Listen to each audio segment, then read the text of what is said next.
정부가 최근 발표한 한국판 뉴딜의 세부 추진 과제로 사회 안전망 강화 대책을 내놨습니다.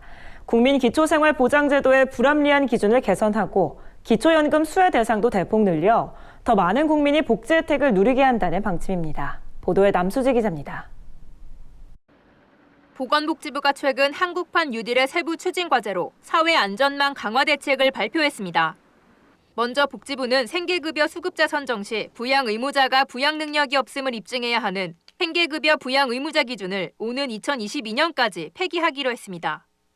이에 따라 생계급여 수급자는 신청자의 소득 인정액만을 기준으로 선정될 예정입니다. 지난 2000년에 도입된 생계급여 부양 의무자 제도는 부양 의무자가 없거나 부양 의무자의 부양 능력이 없는 경우 수급이 가능하도록 했습니다.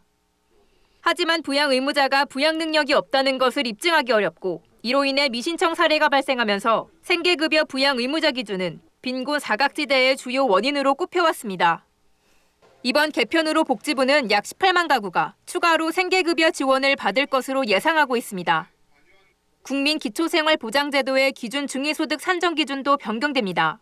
복지부는 기준 중위소득 산출 기반 자료를 가계 동향조사에서 가계 금융복지조사로 변경한다고 밝혔습니다. 복지부는 기준 중위소득을 공식 소득통계 기반으로 산출하게 되면서 기준 중위소득이 인상될 것으로 보고 있습니다.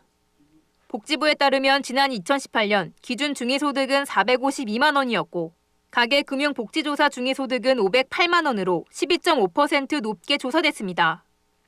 따라서 생계급여와 같이 기준 중위소득이 급여 수준에 영향을 미치는 제도의 경우 이번 기준 중위소득 산정 방식 개편으로 인해 더 많은 국민들이 복지 혜택을 받게 됩니다. 기초생활보장제도 생계급여 같은 경우는 기준 중위소득의 30%를 선정 기준으로 활용을 하고 있는데요. 선정 기준 금액도 같이 올라가기 때문에 더 많은 분들이 급여를 받으실 수가 있습니다. 이와 함께 복지부는 기초연금 30만 원 지원 대상자를 내년까지 단계적으로 확대하겠다고 밝혔습니다. 복지부는 지난해 4월부터 소득 하위 20%, 올해 1월부터는 소득 하위 40%에게 기초연금을 월 최대 30만 원으로 인상해 지급한 바 있습니다. 이번 개편으로 복지부는 내년 1월부터 기초연금 월 최대 30만 원 지원 대상자를 전체 수급자인 소득 하위 70%까지 확대할 방침입니다.